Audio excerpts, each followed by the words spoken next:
del COMIT 7291. Me llamo Javier Cordón y soy miembro, soy componente, integrante, soy integrante de la Asociación 7291, Verdad y Justicia en las Residencias.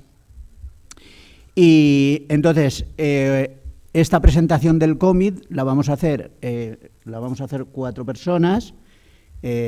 María Jesús, que está a mi lado, que es hija de Alfonso, que murió en la pandemia, vivía en la residencia de Useras. Rosa, que perdió a su tío, Guillermo, que vivía en una residencia de Cienpozuelos. Y Nandi, que trabajaba durante la pandemia y sigue trabajando en la gran residencia de Carabanchel, ¿no? O sea, entonces, son 3 personas que tienen que ver mucho con este cómic que relata lo que pasó en el interior de las residencias durante la pandemia. Lo que pasó en las residencias durante la pandemia lo conocemos en un aspecto, después de mucha lucha, porque si nos hubiésemos quedado quietos, no se conocería nada. Madrid habría sido como otra comunidad. Las personas que murieron habrían muerto por un virus y murieron porque se tenían que morir, como dice y murieron en todos los sitios. Pero la lucha que llevamos, hemos conseguido que por lo menos una parte de la sociedad, con ayuda de muchas personas, ¿no?, conozcan que esas personas no murieron por un virus, conozcan que Madrid fue la región de toda Europa con mayor exceso de mortalidad en 2020, o sea, lo repito, el mayor exceso de toda Europa, o sea, no de toda España, de toda Europa. Y además de ser la región europea de mayor exceso de mortalidad, en el caso concreto de las residencias de Madrid, murieron la mitad en los 2 primeros meses que murieron en el total de residencias de España. O sea, de 20.000 que murieron en todas las residencias de España, en Madrid murieron el 50%, 10.000, exactamente en 1.470, cuando Madrid tiene el 13% de las plazas. O sea, la desproporción entre el 13 y el 50 es tremenda.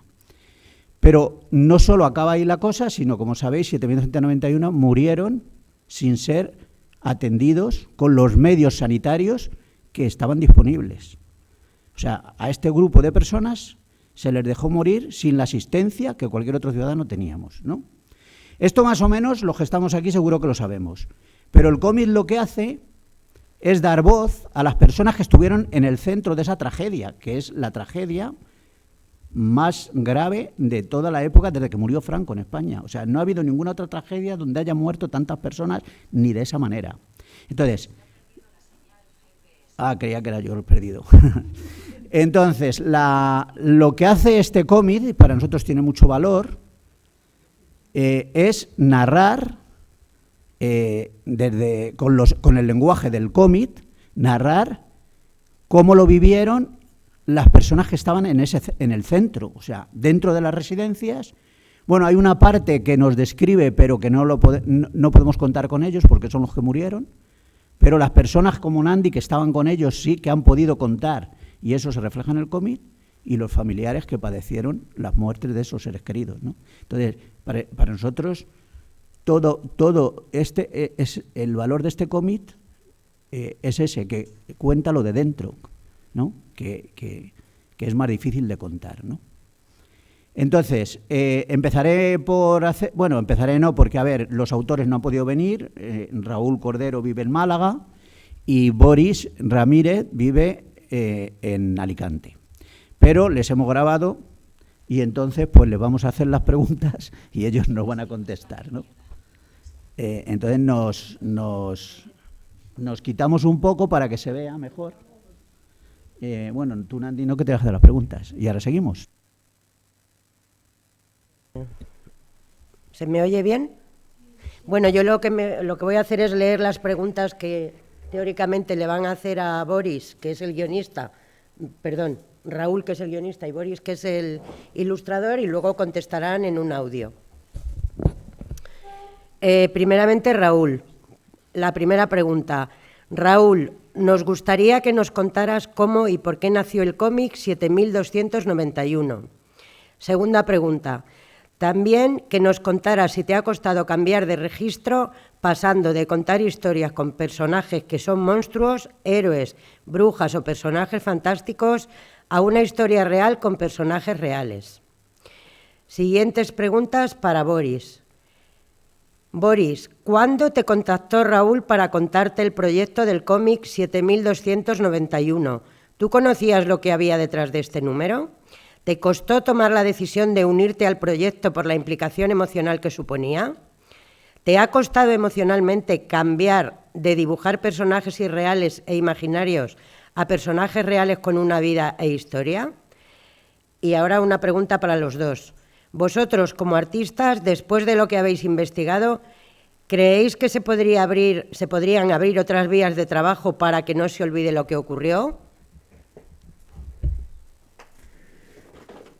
Hola, buenas tardes, soy Raúl Cordero, guionista de este cómic de 7291, junto a mi amigo y compañero Boris Ramírez. Y bueno, me gustaría comentar cómo surge la idea para hacer este cómic. Este cómic, la idea surge en 2024, cuando mi padre desgraciadamente se encontraba ingresado en el hospital público, el clínico de aquí de Málaga. Y bueno, durante esas conversaciones que teníamos, él me comentaba que, bueno, que a él sí lo atendían muy bien, tenía todo a la mano y no podía dejar de pensar en todas esas personas que desgraciadamente fallecieron sin atención, ni medios, ni nada. Fallecieron solos. No solos porque había unas profesionales que dieron un paso adelante y al menos estuvieron a su lado, no como las personas que debían. Entonces, él siempre me empujó para que yo también pusiera como autor mi granito de arena y bueno, de ahí surge la idea para hacer este cómic que tanto significa para mí en lo personal y por supuesto como un granito de arena para que se haga justicia para todas esas personas que aún no han podido, creo, descansar en paz.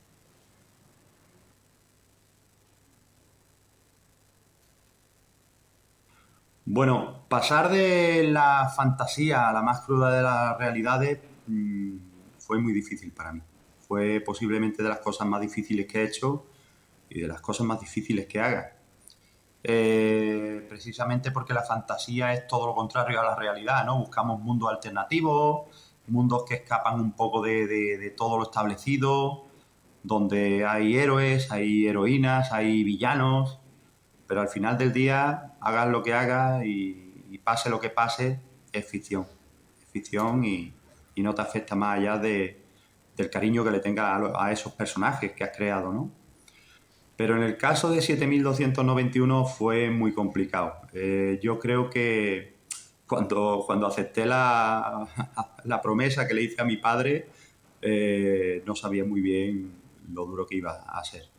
Yo tuve la suerte de contar con el apoyo de Verdad y Justicia, de la asociación, de la plataforma, con Carmen y Maite a la cabeza, y eso facilitó mucho todo.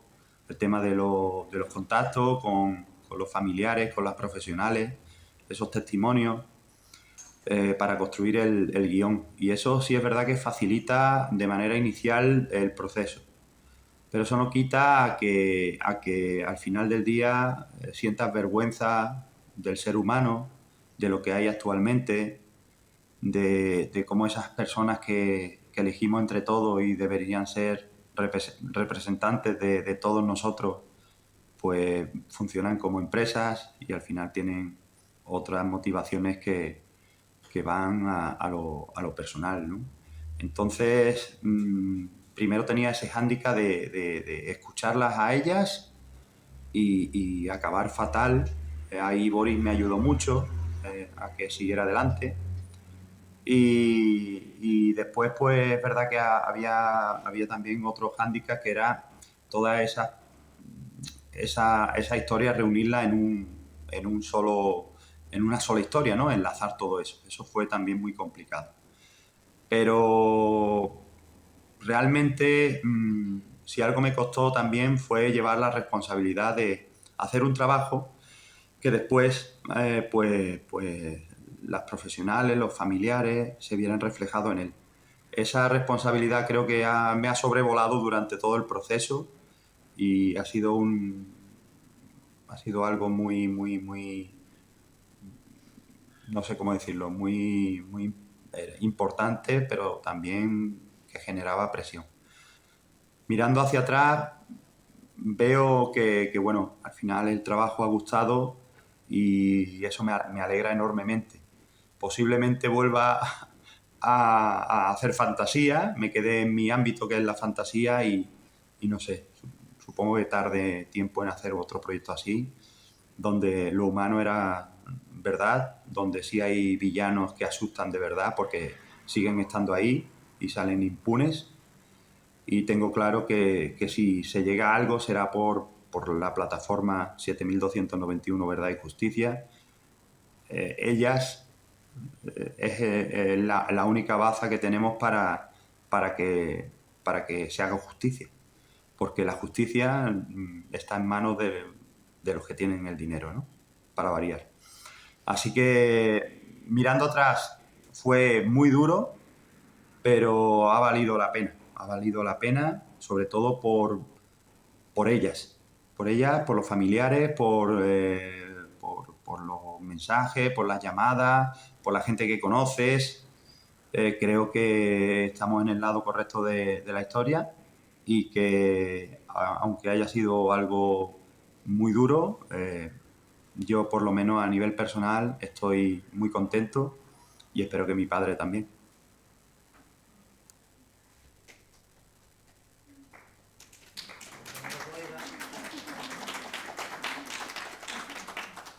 Sí, cuando Raúl se puso en contacto conmigo, tengo que decir, y lo digo con un poco de vergüenza, que no estaba tan al tanto como debería del tema. Está claro que lo había visto en noticias, sabía en qué consistía el famoso número 7291 y creía saber un poquitito lo que había detrás, pero hasta que no me puse a investigar, hasta que no me puse a ver referentes, a de verdad empaparme un poquitito y a intentar darme cuenta de lo que ocurría, no supe la magnitud de la situación.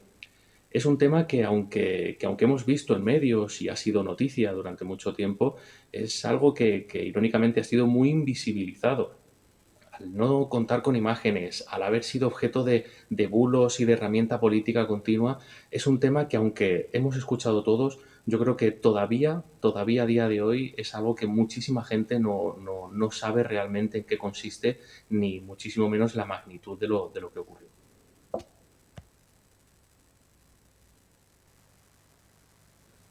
Sí, por supuesto. Yo creo que el papel de la cultura es vital y es de gran importancia en temas sobre todo de memoria. Lo hemos visto no solamente con esta obra, no somos los primeros que hacemos un cómic que trate temas sociales o que pensemos que tengan que tener que tengan que perdurar en el tiempo y ayudar a que determinadas situaciones no se olviden, sobre todo para que no se repitan en el futuro. Es algo que solemos ver con muchos autores y hay categorías en el cómic que son directamente de denuncia social y pasa en el cómic, pasa en el cine, pasa en todas partes. Considero que la cultura tiene que tener un mensaje, tiene que tener un contenido. Está claro que muchas veces solamente nos apetece algo que sea entretenimiento puro y ya está, pero hasta el entretenimiento puro tiene sus mensajes y tiene sus connotaciones.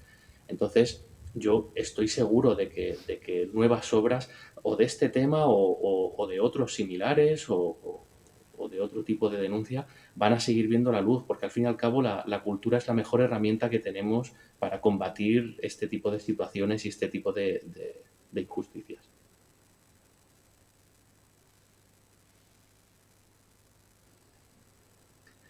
Sí, sí, la verdad es que es un cambio muy grande, pero no ya en cuanto a estilo o un cambio gráfico, que también, porque realmente no hemos hecho unos retratos exactos de las personas que aparecen en el cómic están basados en testimonios reales, en historias reales, en personas reales, pero no hemos intentado hacer un retrato puro y mucho menos a nivel estético, ¿no? Pero sí que está ese miedo de cuando tú trabajas con un personaje inventado, pues bueno, tienes libertad absoluta para tratarlo de la forma que tú consideres. Pero aquí sí que hay cierto reparo y cierto miedo de tratar a estos personajes y esta historia con la mayor dignidad y con el mayor respeto posible. Es una historia muy dura y aunque hemos tenido muchísima ayuda de testimonios y historias de personas que lo han vivido de cerca, y eso nos ha facilitado muchísimo las cosas, siempre existe ese miedo de intentar hacerlo de la mejor forma posible, que es algo que en ficción pues no hay tanta responsabilidad.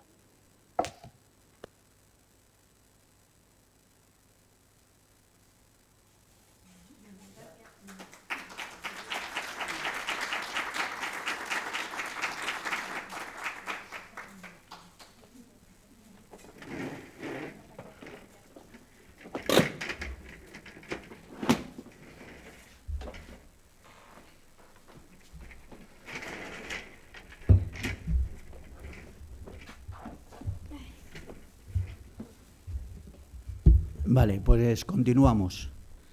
Ya habéis escuchado. Al escucharles tenéis que entender lo agradecidos que estamos hacia ellos, ¿no? También estamos muy agradecidos a una persona que hay allá atrás que se llama Juanjo, que es el que ha hecho el documental 7291. ¿Te creías que ibas a escapar? Vale, bueno, pues continuamos. Como he dicho, en el cómic da voz a las personas que estaban dentro, que son personas, o sea, las que estaban en el centro de la tragedia y del sufrimiento que se produjo, y entonces eran personas como las que están aquí en la mesa, ¿no? No yo, que no he tenido, ninguna de mis familiares murió, ya mis padres ya habían muerto, o sea, yo no, pero estas tres personas sí que son prototipo de otras muchas que tuvieron relación con este. Entonces, a mí me gustaría preguntarles tres preguntas, a las tres no las contestéis al tiempo, tenéis que ir por orden. Entonces, la primera es, ¿qué habéis sentido al leer este cómic, ¿no? Entonces, podemos empezar así, ¿no? Entonces, bueno, ¿tienes el micro?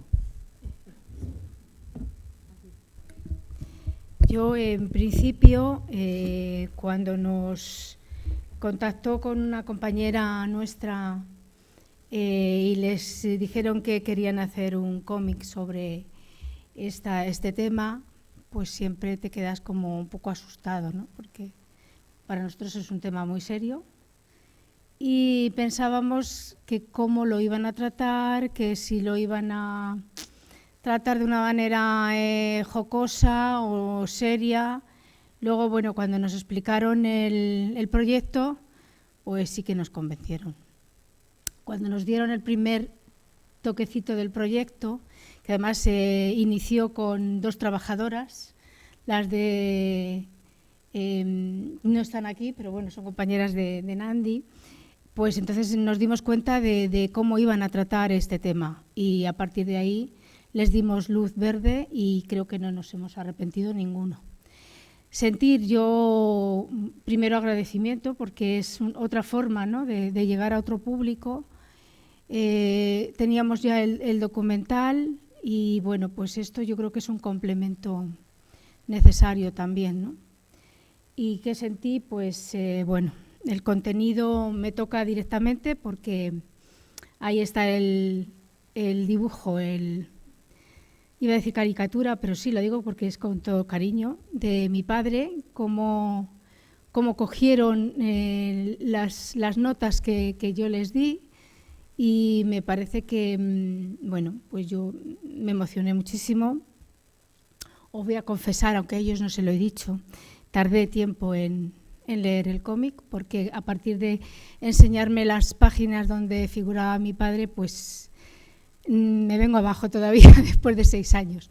Luego lo he leído completo, creo que es, bueno, que es interesante, sí, que lo tengamos todos y que veamos, ¿no?, qué pasó dentro, que no solamente sufríamos los familiares, por supuesto los residentes fueron los peor tratados, pero que hubo personas que eran nuestros ojos y nuestros oídos. Y yo en concreto, en la residencia donde murió mi padre, la verdad es que tuvimos muchos ojos y muchos oídos, tuvimos mucha suerte con las trabajadoras. Tuvimos suerte en luchar por videoconferencias, que, por ejemplo, mi hermana y yo, como éramos dos, nos hacían una cada una, o sea, dos videoconferencias a la semana. Pero luego tuvimos la gran suerte que las trabajadoras que había nos mandaban fotos y nos hacían llamadas de extranjis, porque tampoco podían hacerlas, claro, las tenían prohibidas. Ya, por eso yo muchas veces me quejo de la residencia donde murió mi padre, bueno, porque hay cosas que no funcionan y de hecho hace una semana casi matan a mi madre con una medicación, ¿no? Pero tengo que reconocer que en aquella época fueron nuestras manos, nuestros oídos y nuestros ojos, y creo que eso no lo vamos a olvidar ningún familiar. Y te doy paso, Rosa.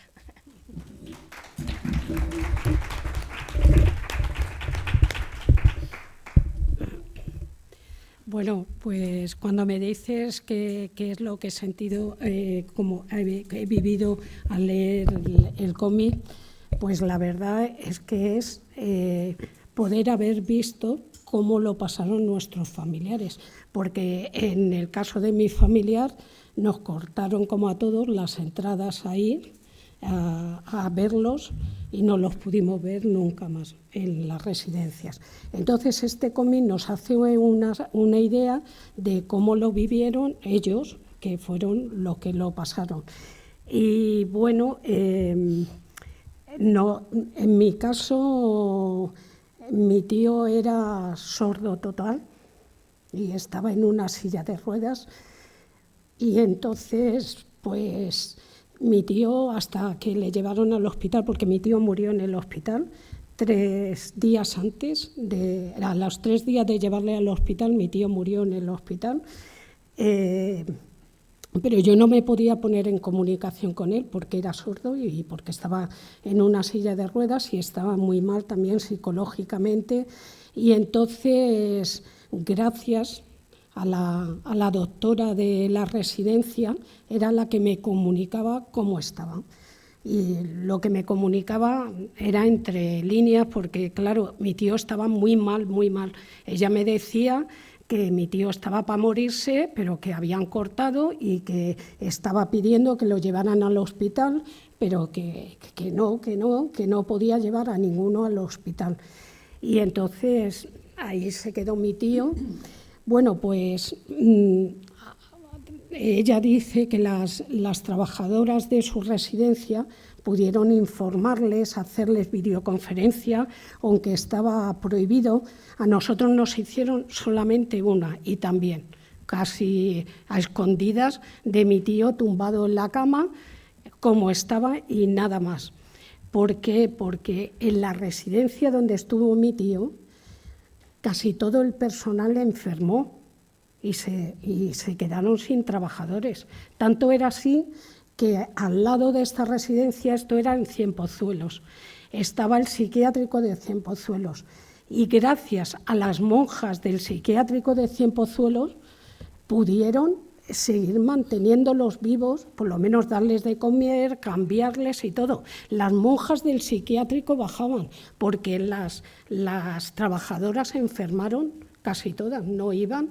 Tanto es así que había médicos, solo quedó una doctora, que era con la que yo me comunicaba, porque ella sabía que no me podía comunicar por teléfono, puesto que mi tío era sordo y estaba tumbado en una cama porque no le podían poner ni siquiera la silla de ruedas. Entonces, ella era la que me comunicaba más o menos cómo iba todo. Y cómo iba todo, pues eso, que cortaron el grifo de que no podían llevarles al hospital, se muriesen o no. Tanto era así que, claro, yo llamaba a esta mujer, que un día que la llamé me dijo, Rosa, se llamaba Rosa como yo, tengo 24 en la morgue y aquí no viene nadie a recogerlos y se me están muriendo. Tanto es así que en el hospital, en la residencia de mi tío, murieron 83.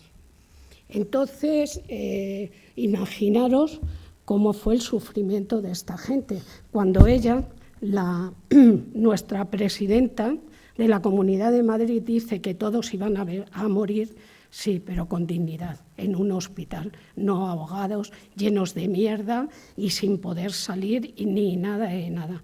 Eso nadie se lo dice cuando ella se está todo el día diciendo que iban a morir. Vale, yo no digo que no fueran a morir, pero lo primero, un político no es el que sabe si va a morir o no va a morir. Eso cuando se le lleva a un hospital. Y es el profesional el que dice si va a morir o no va a morir. Bueno, llevan a mi tío 3 días, duró en el hospital. El hospital estaba lleno, le llevaron a Valdemoro, porque mi tío estaba en Cienpozuelos, y le llevaron a Valdemoro, y os explico en 2 segundos cómo murió. Un gimnasio del hospital, lo evacuaron todos los gimnasios y pusieron las camas, todas las camas alrededor, en el centro pusieron el control, no dejaban pasar a nadie. La verdad es que si pasé es porque somos, tanto Joaquín como yo, muy cabezones y me dejaron pasar. Entonces me dejaron pasar para verle morir, porque sabían que iba a morir, al siguiente murió. Y entonces me dejaron. Pero claro, ¿qué es lo que pasó? Que mi tío no oía. Mi tío estaba entubado, mi tío no sabía ni quién era yo, porque para poder pasar me tuvieron que poner un EPIs igual como cualquier trabajadora y no le podía tocar. Entonces, yo que iba a estar delante de mi tío allí, mi tío no sabía quién era yo con ese traje que me pusieron. Menos mal que se me montó, la bombilla se me iluminó y me fui al control que estaba en el centro y les dije, quiero una cuartilla y un bolígrafo, un rotulador, que yo pueda escribirle que a mi tío, que soy yo, Rosa. Efectivamente, lo hice, y solo me dejaron eso, 10 minutos nada más, y me fui, y yo creo que sí, porque el aparato que tenía se puso monitor se puso a pitar de la emoción que le dio de verme allí. Y nada más. ¿Que está reflejado esa historia en el cómic?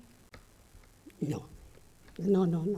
La historia de mi tío no está reflejada en el cómic, pero sí hay algunas escenas que ya lo he comentado, que es cuando una de ellas, que es cuando una de las trabajadoras, esta escena de la trabajadora, que es, me imagino que es lo que ellas, y ahora la compañera lo va a decir, lo que oía, porque ellos estaban, por lo menos mi tío, todos estaban encerrados hasta que morían, en habitaciones. Entonces ellas, esto es lo que oían, chillar a los enfermos. Y esta para mí es una escena que es la que me refleja lo que ellos vivieron y nosotros no hemos podido, porque cerraron y no hemos podido verlo. Pero con esa escena ya te das cuenta de lo que vivieron. Nada más. Gracias. Nada.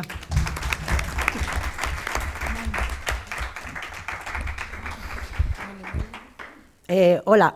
Bueno, yo, a ver si intento resumir para ir bien de tiempo. Y yo lo que he visto en el cómic es que desde que he abierto la primera página, pues he entrado a trabajar directamente. O sea, por resumir mucho, porque todas las situaciones, si no el 100%, el 99% de las que aquí se reflejan, yo las he vivido de manera personal. He visto cómo ha sido el proceso de estar en una situación normalizada de una residencia dentro digamos, lo mal que funcionan, entre comillas, desde antes de la pandemia. Algo que, bueno, después ha empeorado mucho y seguimos igual o peor, pero es, pues eso, prácticamente abrir la puerta de la residencia y ver pues cómo se identifican aquí las compañeras con estar en una situación normal con los residentes y de repente empezar a ver cómo empiezan a toser, cómo de repente empiezan a sentirse mal y a hacer picos de fiebre, cómo ya directamente teníamos que dejarlos en la cama porque la fiebre les subía, no entendíamos nada de lo que estaba pasando. Ya se empezaron a oír las noticias de, bueno, si no pandemia, de todo el proceso que todos hemos vivido. Por supuesto, nosotros hemos estado desde el minuto 1 sin ningún tipo de protección. Aquí veo muy claramente reflejada una cosa que yo he vivido de manera personal, porque yo, como siempre, desde que empecé, siempre he trabajado en hospital, y cuando yo llegué aquí, que es como un retroceso a la Edad Media, vi la residencia, para mí era todo como surrealista total. Y hay una cosa que sí he visto muy reflejada en mi caso particular, y es la actitud de este señor que hay aquí, que se supone que es el director del centro, porque es que es un clon de la directora de mi centro, en los malos modos, en los gritos, en tratarnos como... Bueno, entonces cuando llega una persona como yo, que no consiente que nadie le hable en ese tono, porque creo que como persona ella, tanto ella como yo, merecemos un respeto, pero ahí me he sentido muy identificada porque es que era así. Y entonces, pues lo que estaba diciendo, he visto una concatenación de cosas que es que las he vivido de manera personal.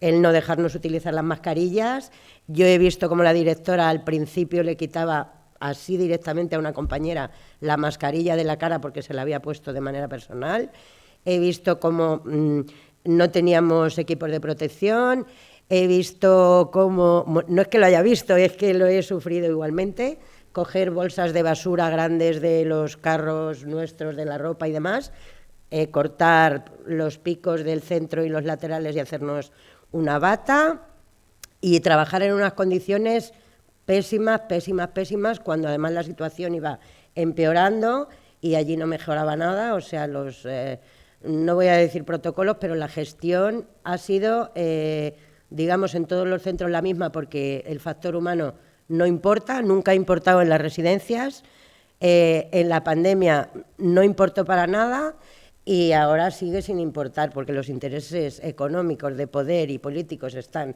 muy por encima de las personas y somos números, tanto usuarios como trabajadores. Y bueno, básicamente eso. Y luego, pues la falta de medios en general. Y ver cómo, por ejemplo, yo escucho a la señora, bueno, voy a entrecomillar lo de señora, Ayuso, que este tema de medicalizar las residencias, que a mí me gustaría, que a ver si en algún momento de su vida, a mí personalmente me gustaría que me explicara lo que para ella y para muchos políticos es medicalizar una residencia. Porque si una residencia medicalizada es que tiene un médico, pues apaga y vámonos, porque un médico sin ningún tipo de medios no es nada. Entonces, una persona que sí, que es un licenciado en medicina, llega allí y no tienes... Mi centro, sí, tiene una sala que llaman enfermería, no sé muy bien por qué, porque yo no sé qué diferencia hay entre esa zona y un módulo. O sea, tú llevas a un residente allí, pero ni hay tomas de oxígeno, ni hay nada, hay concentradores de oxígeno portátiles y poco más. Una bala de oxígeno que, bueno, que son una serie de cosas insignificantes cuando hay un problema tan grande como el que se generó en la pandemia, que no había para todos. Y bueno, y también recalcar que, porque yo he tenido muchas compañeras de trabajo que no entienden por qué yo he dicho que se murieron solos. Y es que, claro, es que yo digo, es que se han muerto solos, se han muerto contigo de la mano. Pero si estábamos escasísimos de personal, era imposible. O sea, estaban los que se podían mantener en las habitaciones, pero luego muchos residentes con la capacidad cognitiva muy mermada, es que estaban constantemente saliendo y entrando de las habitaciones, lo cual favorecía el contagio un montón. Nosotros, con la falta de protección y de equipos que hemos tenido, se ha favorecido el contagio pues un montón. Y luego, pues la mala gestión que han tenido en cuanto a a residuos, a ropa, a traslados de residentes de un lado a otro sin limpiezas a fondo, en fin, que yo me he visto en este libro, he entrado de cabeza en mi residencia y poco más puedo decir, que es, vamos, real como la vida misma. Y por desgracia, pues ha sido así.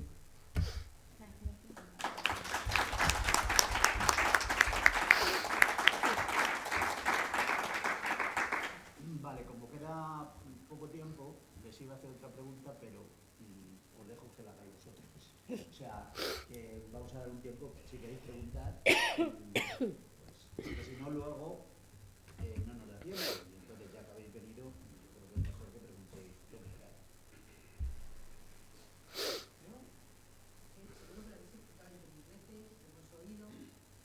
¿Cómo fue el inicio de que esta gente se organizara? ¿Cómo entraron en contacto?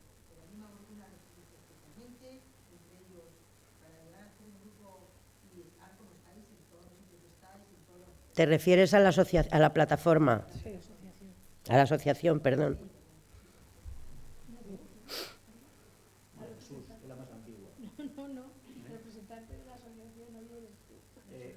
Bueno, a ver,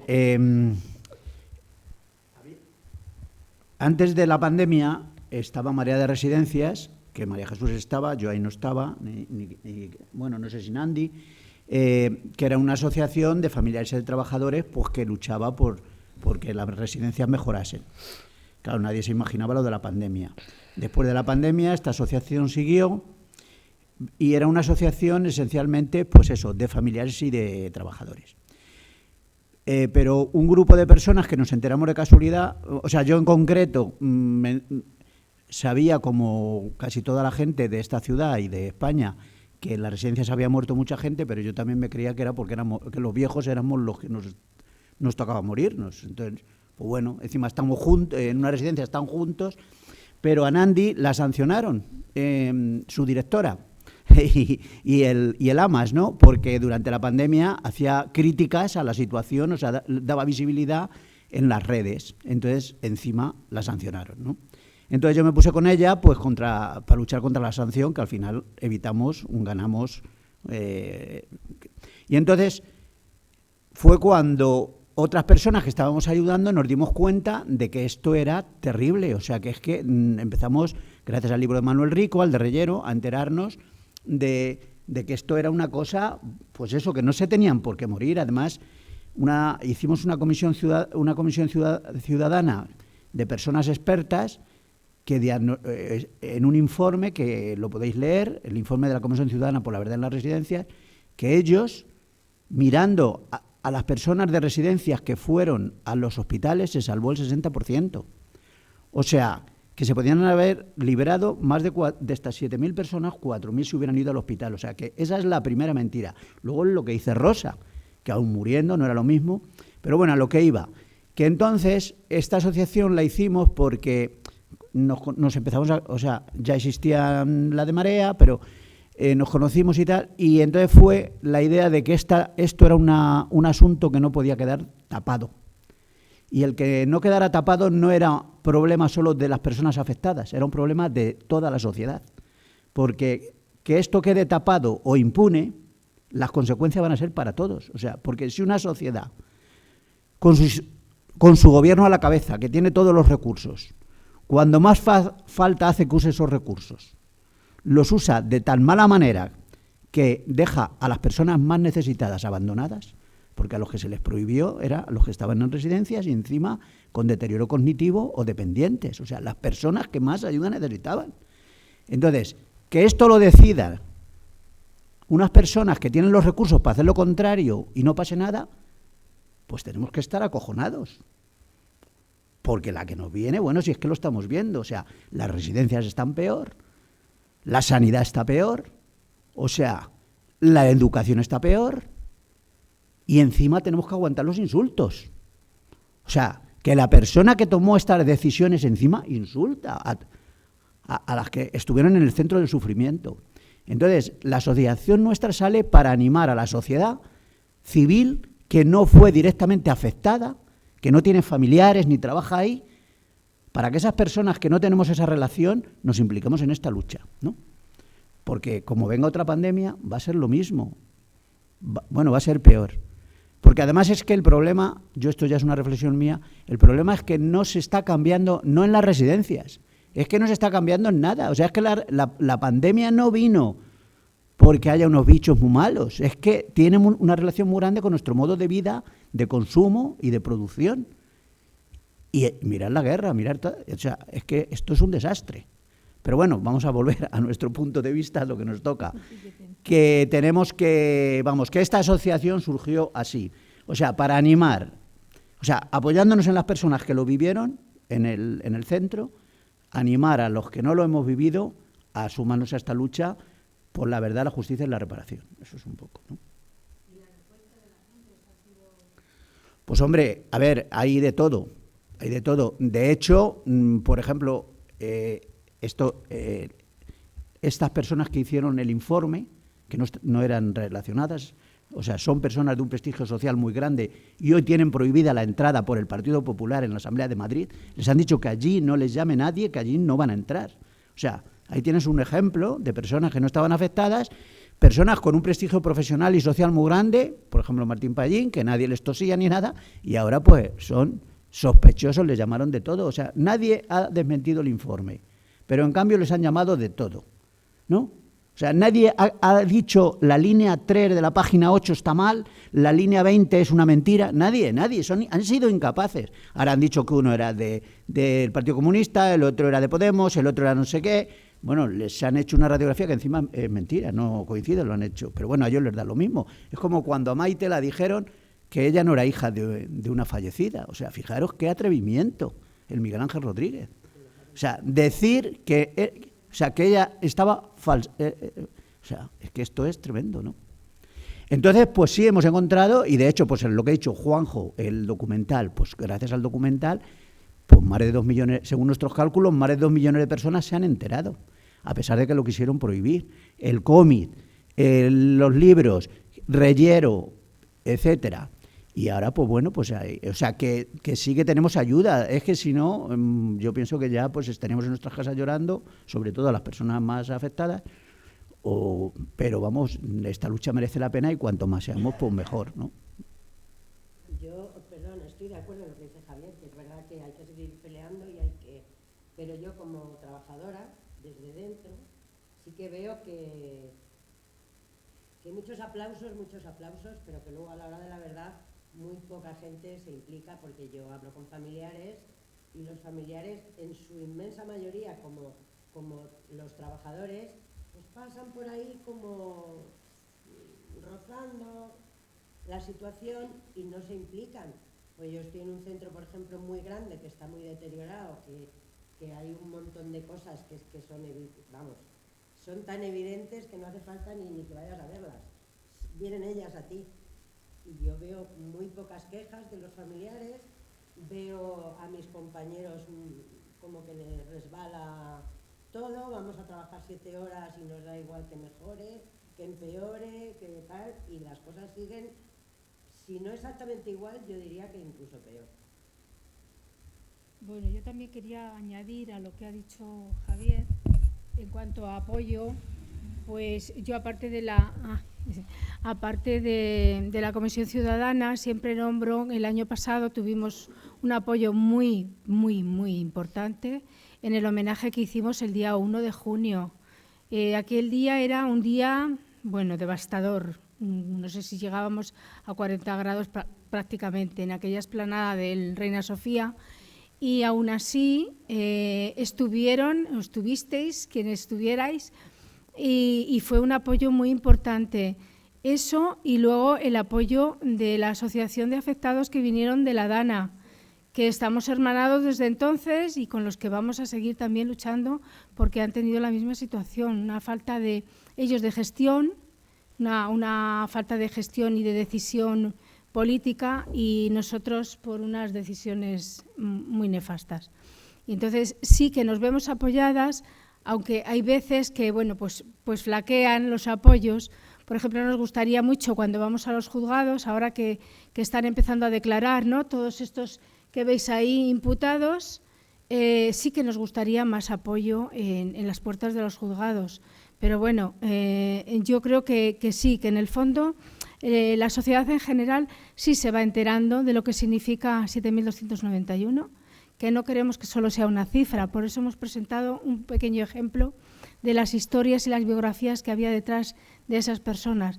Pero no podemos permitir que nos pisen, que nos insulten, que nos dilapiden prácticamente por intentar que sea justo, que salgan los responsables y que, bueno, que lleguemos sobre todo a una no repetición, porque como ha dicho Javier, la impunidad de 6 años les permite hacer de ahora en adelante lo que les dé la gana, y ese es un grave problema, y la justicia no la tenemos muy de nuestra parte, aunque va empezando a avanzar un poco con las últimas denuncias, pero aún así nos queda mucho trecho. Hoy hemos tenido una reunión además con los abogados y nos queda mucho por pelear, pero bueno, seguiremos. 6 años y los que tenga salud para poderlo seguir haciendo. Y hay que seguir luchando, sí, porque además todos los que se nos han ido, la mayor parte han luchado para que tengamos lo que tenemos hoy, y es súper triste que la gente ahora no tenga ningún tipo de motivación y nos vayan a quitar los derechos más básicos y fundamentales, aunque sea por ellos, porque se han ido de una manera muy indigna, la verdad, y por mantener pues lo que se ha conseguido durante muchos años de esfuerzo, en particular por mucha gente que ya no está con nosotros. Rosa, ¿quieres decir algo? Yo de los apoyos también quería añadir los abogados, o sea, una abogada y 2 abogados que están trabajando muchísimo, que además lo están haciendo gratis, que tendremos que hacer un crowdfunding o algo porque vamos, tenemos que... O sea, Entonces, ese es otro apoyo grandísimo. Bueno, otro apoyo muy importante, por ejemplo, son las palomas de Madrid cuando le cagan al alcalde, ¿no? Y aparte de esos apoyos naturales... Que no tenemos nada que ver con ello. Nos están apoyando muchos colectivos de movimientos sociales, por ejemplo, gente de la cultura, pues lo que ha dicho María Jesús. El día 1, por ejemplo, una persona como Inés Hernán, pues estuvieron allí, Mario Obrero, que es un poeta. Bueno, pues de vez en cuando les oís en la tele que alguien saca los de 7.291, como Marta Neboz o otro, Manuel Rico, por supuesto, y entonces, bueno, pues ahí sigue la lucha, teniendo en contra, como tenemos, pues instituciones que tendrían que ser al revés, porque lo de los jueces va avanzando, pero vamos, tendría que haber salido de la Fiscalía, o sea, de oficio la Fiscalía se tenía que haber personado en esto. En cambio, la fiscal de Madrid, Lastra, al revés, hizo un informe que mintió y Manuel Rico públicamente la llamó mentirosa. Pues claro, donde se ve lo gordo de este asunto es que, por ejemplo, Reyero escribe un libro donde deja claro que dejaron morir a estas personas y ni va a la cárcel Reyero ni van los otros. O sea, si yo te llamo a ti asesino, uno de los dos tendría que ir a la cárcel, ¿no? Y no es el caso.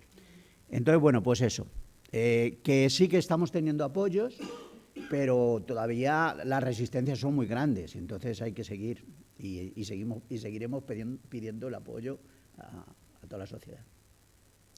Nada más. Si no tenéis preguntas, pues nada, nos retiramos ya y agradeceros que hayáis estado aquí con nosotros y habernos escuchado. Visibilicéis todo lo que podáis, porque es lo más importante, sacar a la luz todo lo que se pueda.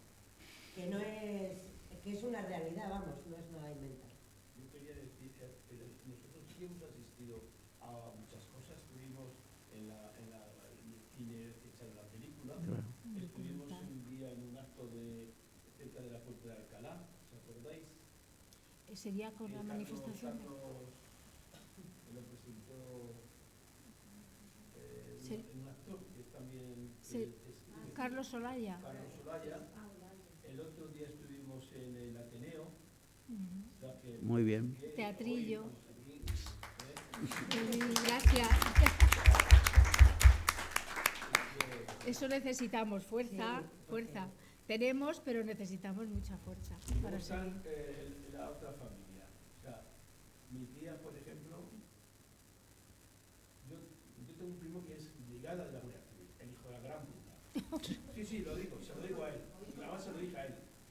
Digo, tú eres un hijo de la gran puta, porque si tú tienes una pistola, apareció su madre, mi tía, que yo la quería mucho, en Jerez de la Frontera, y murió aquí, en la residencia que hay al lado de Puerto Bueno, Rico. eso lo han hecho con prácticamente todos. Y Sí. tú te callas, no, es que...